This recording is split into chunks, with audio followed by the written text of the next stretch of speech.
योगी ने कहा, मौर्य काल में भारत था वैश्विक अर्थव्यवस्था का केंद्र। ब्रिटिशों ने भारत को लूटा, खुद हुए समृद्ध। उत्तर प्रदेश विजन @2047 कार्यक्रम में यूपी के सीएम योगी आदित्यनाथ ने कहा, जब यहाँ पर्याप्त संसाधन थे तो मानव सभ्यता फली फूली।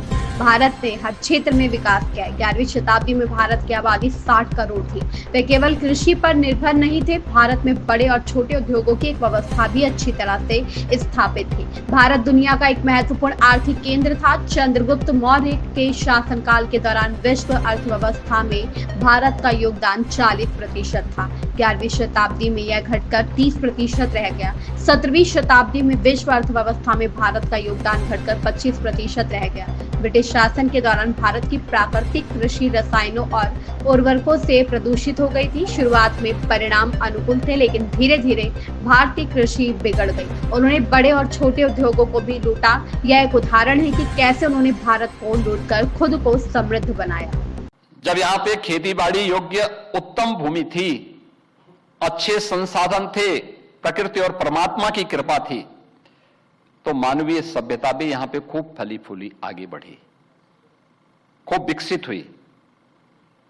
हर क्षेत्र में भारत ने खूब प्रगति की। कहते हैं यानी 11वीं सदी में भारत के अंदर आबादी 60 करोड़ थी। 60 करोड़ की पॉपुलेशन भारत के अंदर रह रही थी। बाद में विदेशी आक्रांताओं ने, तमाम प्रकार के हमलों ने, फिर यहां पर कुल आबादी जो भी थी भारत के अंदर, ये केवल कृषि पर निर्भर नहीं थी। कृषि के साथ साथ लघु और कुटीर उद्योगों का भी एक बहुत अच्छा तंत्र भारत के अंदर मौजूद था। बहुत अच्छा तंत्र मौजूद था। ये दोनों मिलाकर के दुनिया को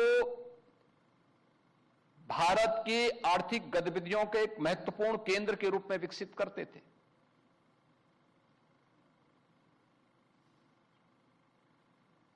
चंद्रगुप्त मौर्य के समय ग्लोबल इकोनॉमी में भारत की हिस्सेदारी 40% थी। 11वीं सदी तक आते आते ये घट करके 30% तक पहुंचा।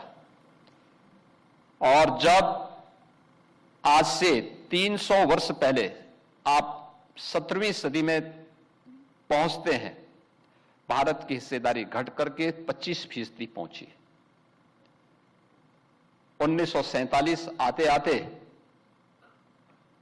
ब्रिटिश कालखंड के अंदर तो भारत के लघु और कुटीर उद्योगों को पूरी तरह बंद करवा दिया गया। भारत के अंदर होने वाली परंपरागत खेती, जिसको आप प्राकृतिक खेती कह सकते हैं, केमिकल, फर्टिलाइजर, पेस्टिसाइड की कोई आवश्यकता नहीं थी। लोगों के पास उत्तम पशुधन था। उसके माध्यम से जो लोग खेती बाड़ी करते थे, साथ साथ आधी से कम आबादी खेती पर निर्भर थी। शेष अन्य लोग अन्य प्रोडक्शन के कार्यों के साथ जुड़े हुए थे, लघु और कुटीर उद्योगों के साथ जुड़े हुए थे। परिणाम क्या था? भारत धन धान्य से परिपूर्ण था। ब्रिटिशर ने खेती में फर्टिलाइजर, केमिकल, पेस्टिसाइड भारत के अंदर भेजा। एक बार, 2 बार रिजल्ट उसके अच्छे आए, लेकिन बाद में उसने भारत की खेती बाड़ी को भी चौपट करना शुरू किया। उसका प्रभाव वहां भी पड़ा। लघु और कुटीर उद्योगों को यहां से लूट करके लेके गए। कहते हैं ब्रिटिशर भारत से $32 ट्रिलियन की बराबर का सोना इस देश से लूट करके लेके गए हैं। ये विदेशी दास्ता क्या होती है, कैसे उन्होंने भारत को लूट करके अपने आप को समृद्ध किया है, ये उसका नमूना है। ये उसका नमूना है।